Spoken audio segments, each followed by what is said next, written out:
L'histoire de Yamès et la Grande Dévoreuse, c'est l'histoire de Yamès, un petit garçon de 10 ans qui vient de mourir et qui se retrouve face aux dieux égyptiens. Et ils doivent peser son cœur pour savoir s'il a le droit à la vie éternelle. Sauf que Yamès refuse de mourir et décide de fuir, de retourner dans son monde et de retrouver sa mère. Et lui est poursuivi par un monstre, la Grande Dévoreuse.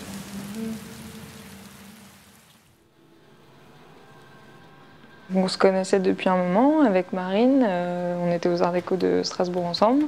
Et une fois qu'on a fini nos études, en fait, on s'est retrouvés à Paris. Marine, elle avait commencé à faire des gravures sur un personnage, un enfant momie. Et donc voilà, on avait envie de travailler ensemble. Et moi, je suis partie de ces dessins-là pour imaginer une histoire.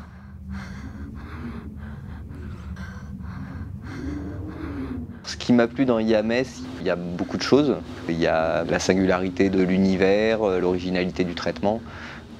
Il y avait aussi une écriture assez avancée quand j'ai reçu le projet, qui était très cohérente, très intéressante.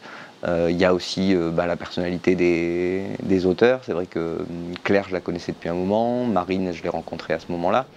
Il y avait aussi le défi technique du choix de la méthode d'animation. Et puis la création d'une image du coup totalement originale, ce qui est toujours très excitant.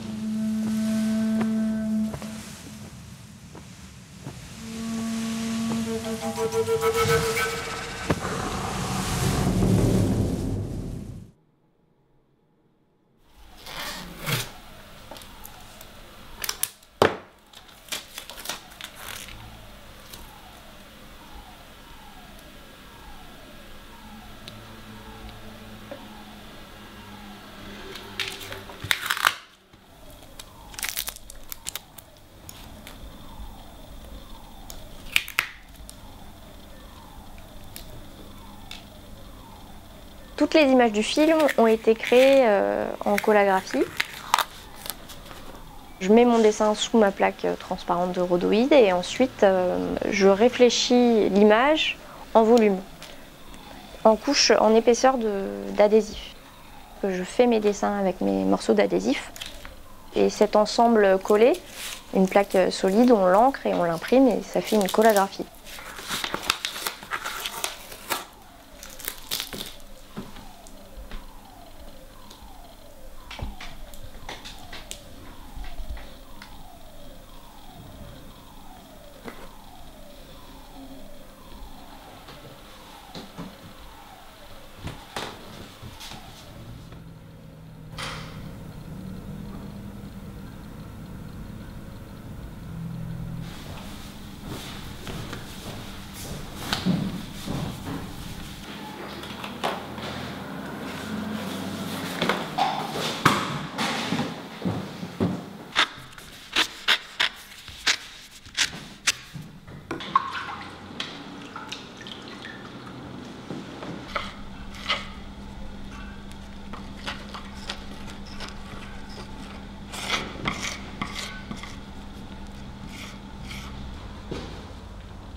J'encre à la main avec de l'encre typographique et je décharge avec un papier journal, c'est-à-dire que j'enlève le surplus d'encre et au final l'encre elle reste que dans les différents paliers.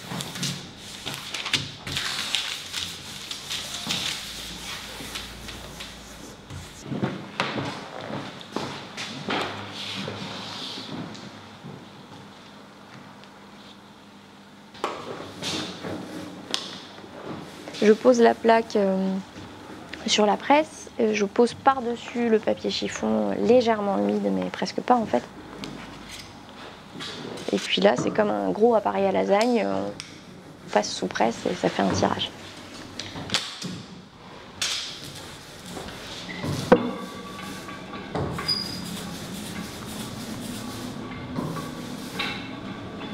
J'ai travaillé en partie à Lyon, dans un atelier qui est à Villeurbanne, qui s'appelle l'atelier Vermillon. C'est un atelier de petits jeunes qui sortent de l'école, qui ont acheté des presses et qui ont un matériel de dingue. Et c'était très sympa de travailler là-bas, j'ancrais mes plaques. Et j'ai aussi travaillé à Paris, enfin en région parisienne, à Arcueil, dans l'atelier de gravure ETR balistique, qui est mon ancien atelier quand j'habitais dans la région.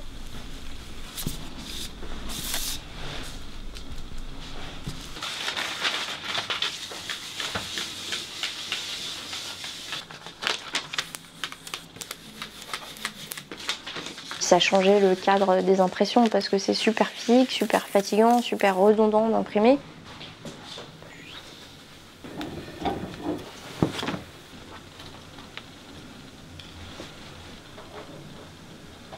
Elle est piquée. J'ai trop essuyé là. Là, j'ai trop essuyé.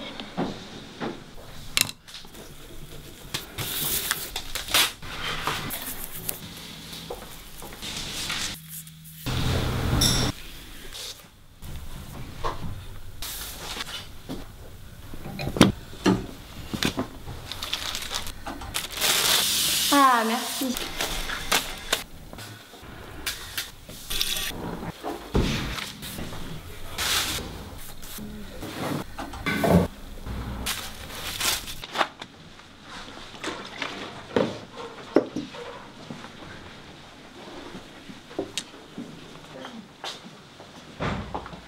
Ah bah cool, ça y est, c'est fini.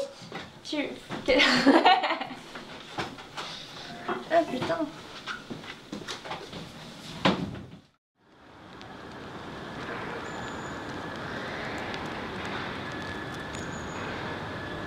La fermeture prochaine du centre et une réforme du droit d'asile britannique.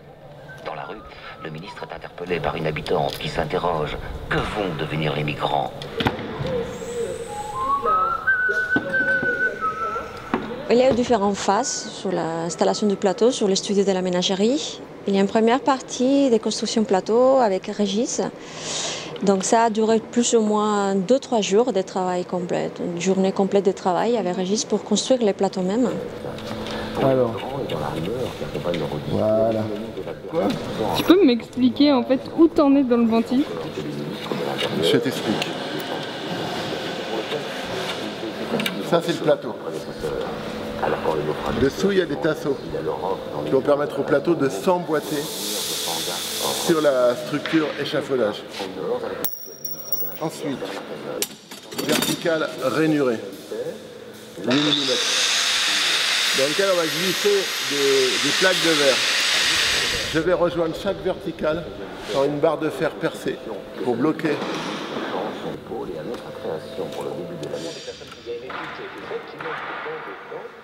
Ceux qui s'y trouvent sont des gens qui ont un niveau d'études supérieur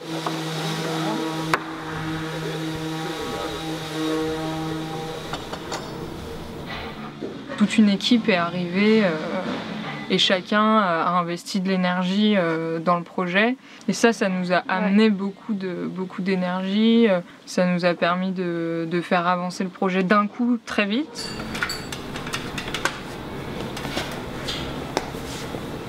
Une deuxième partie qui a été menée plutôt pour Julien, qui est le régisseur de l'étude de la ménagerie. Une phase qui a été plus longue que prévu. C'était prévu juste quelques jours d'installation, mais à la fin, il a duré plus d'une semaine.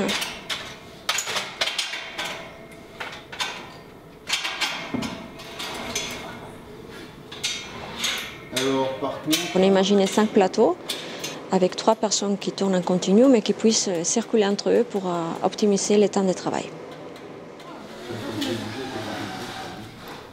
du coup, le mieux simple. 2 secondes pour enlever la... Merci. Attends, non, c'est pas bon. Pourquoi c'est pas bon? Je sais pas. Si, c'est bon, pardon. Tout est bien.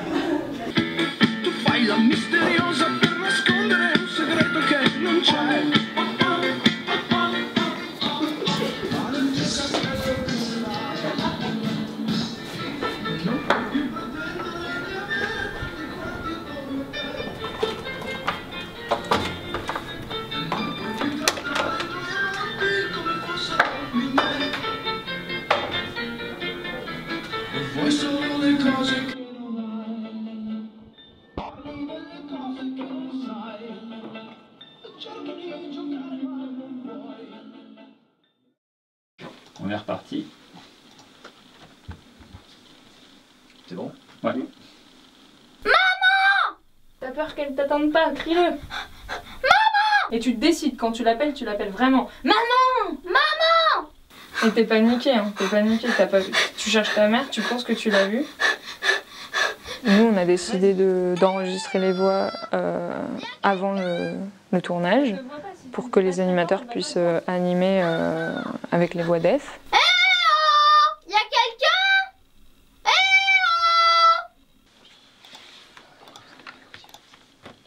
oh! Comme ça, en fait, ça influe sur l'acting, sur la perception qu'on a de la scène, les voix.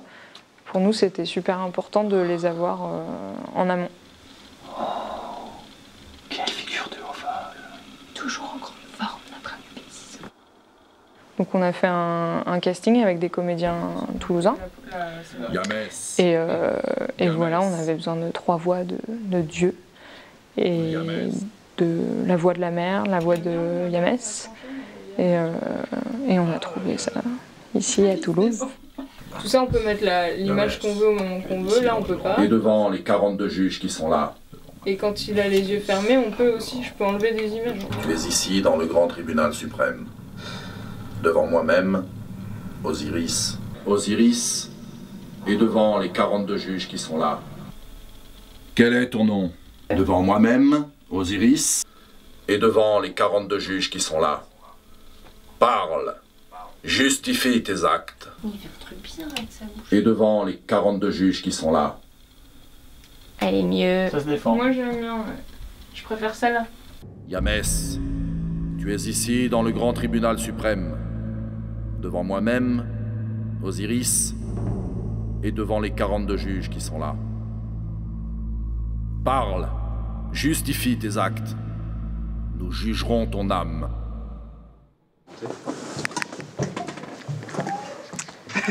C'est hyper formel, c'est horrible. Mais oui, mais non, mais t'inquiète, c'est... Ouais. Donc je m'appelle Cécile et je suis animatrice. On travaille en papier découpé sur banc-titre, multiplan. Multiplan, c'est-à-dire qu'on a plusieurs vitres, les unes au-dessus des autres, ce qui permet d'avoir des profondeurs de champ, d'animer des éléments au-dessus, d'autres en dessous, d'en laisser certains fixes.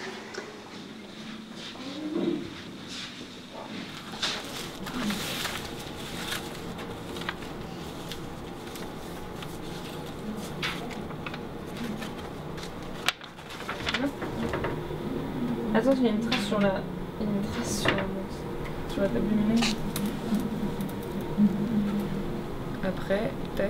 L'animation des plans, ça se prépare par étapes. Donc d'abord, Claire et Marine font une mise en place du décor, des éléments et des personnages. Et on discute aussi de ce qui serait nécessaire d'ajuster sur les pantins pour le plan qu'on a à animer. On discute avec elle des intentions, de l'émotion et un peu de l'aspect technique. Et là, Nacho, le chef animateur, veille à ce qu'il y ait une cohérence entre la technique, les émotions, entre les différents animateurs, puisqu'on est 3.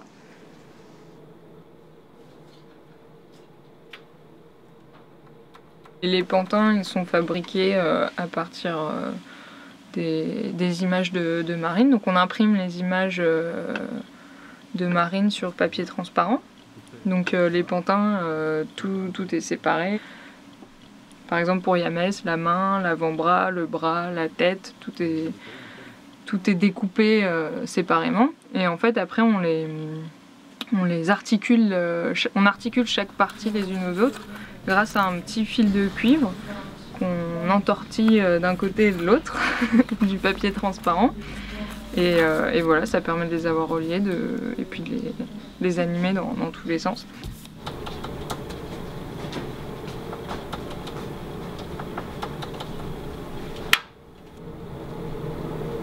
Et donc à la fin d'un plan, on regarde ça tous ensemble.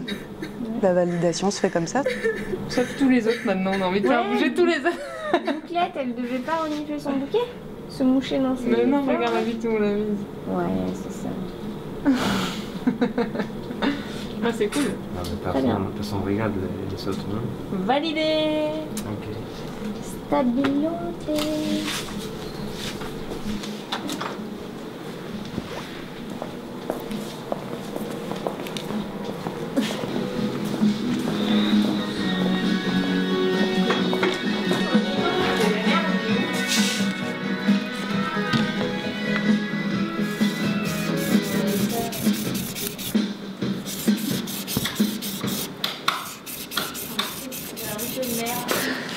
Et voilà.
Donc on est en papier découpé, mais les réalisatrices ont choisi de détourner un peu la technique. On fait à la fois du remplacement d'éléments, donc on change des têtes ou des mains ou des corps entiers quand les personnages doivent se retourner par exemple. On dessine les expressions, les yeux, les sourcils et les bouches, pour les bouches les plus simples, directement pendant qu'on anime. Donc on a un Posca, un feutre, et on fait un dessin sur le papier transparent. Ensuite, on vient le gratter, le nettoyer, et on redessine par-dessus la bouche ou l'expression de visage suivante.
On travaille beaucoup aujourd'hui la musique en maquette sur ordinateur, ou en tout cas un peu tout seul dans son coin. Et le moment où on passe en studio pour laisser la place à quelques interprètes, c'est toujours un moment très agréable pour le compositeur. Et moi j'étais très heureux de retrouver à nouveau mon partenaire de jeu, Pablo Pico, musicien, compositeur, commence à être un petit peu connu aussi dans le monde de la musique de film, qui est un percussionniste extraordinaire. Ouais, on va démarrer comme ça. Okay. L'idée d'une musique qui fasse pas spécialement référence à l'Égypte, ni à l'Antiquité, qui soit quelque chose d'un petit peu intemporel. Et puis il y a des choses qui sont apparues en cours de route de façon presque un peu malgré nous.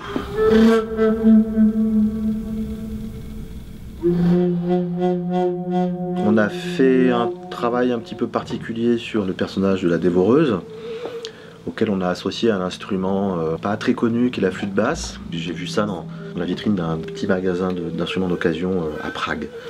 Je suis reparti avec. Ça faisait un petit moment que cet instrument, je le sortais de temps en temps pour jouer avec. Et il est sorti pour la grande dévoreuse. Et ça a plu à Marine et Claire.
Un petit peu plus bas.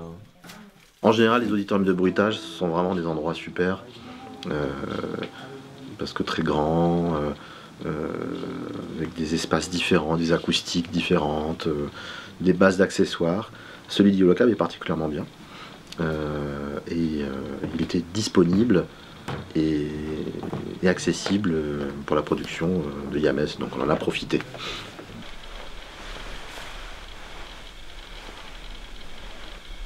On s'est inspiré d'un mouvement de Pina Bausch, de pleureuses en fait, et qui sont dans une procession et elles font toutes le même mouvement et elles vont vraiment hyper lentement. Ce qui me plaît dans le travail de Daniel, c'est que pour moi c'est un bruiteur qui est très fin, qui est très léger, mais il a une façon de rentrer dans la peau des personnages que je trouve très habité et fin. C'est comme souvent les bruiteurs qui ont l'habitude de bruiter de l'image live, enfin réelle. Il fait partie vraiment de ces bruiteurs qui en même temps ont travaillé sur l'animation. Ce que je trouve intéressant, c'est qu'ils ramènent de la réalité à l'animation.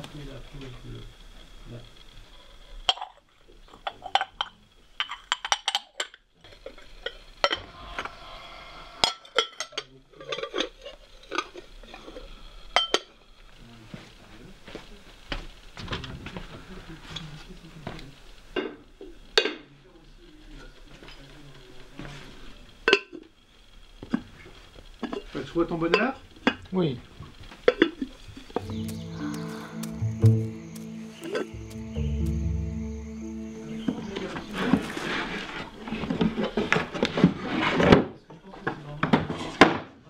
C'est pas un film dans lequel il y a des mécanismes, c'est pas un film dans lequel on est uniquement avec des matières naturelles, le sable, l'eau, le bois, la pierre, la terre.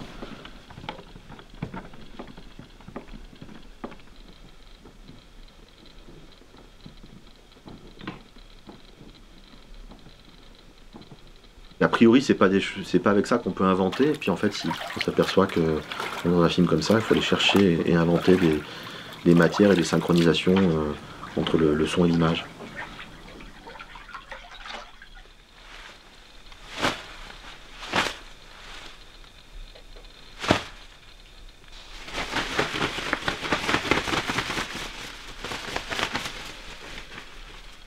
Ouais, Ce qu'il faut en tout cas. Il est un peu enlevé, quoi, simplifié, mais il y a tout ce qu'il faut.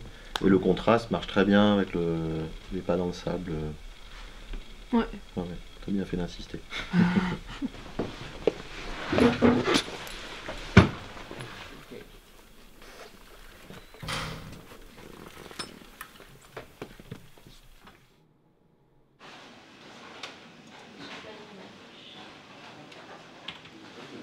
Une fois que le tournage a été terminé, on a travaillé à Paris avec une équipe qui s'est occupée du compositing. Cette étape, c'est un peu le moment où on travaille toutes les images qui ont été faites à l'animation et notamment où on réintègre les personnages et les décors dans la même image quand ils ont été tournés séparément.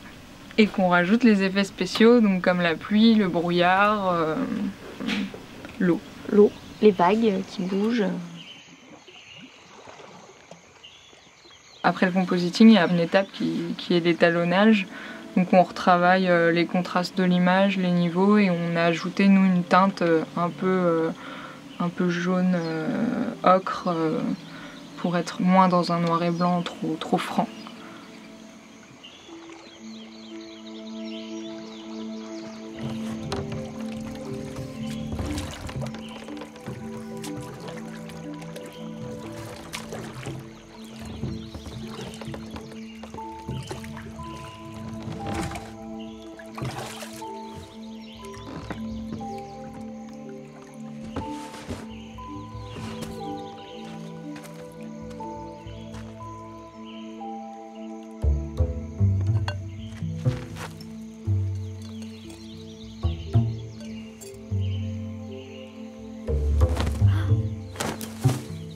La dernière étape du film, c'est le mixage. Donc ça s'est passé à La Puce à l'oreille, qui est un studio de mixage à Montreuil. Et c'est Mathieu Langlais qui a mixé le film. Je n'en crois pas mes yeux à ça alors.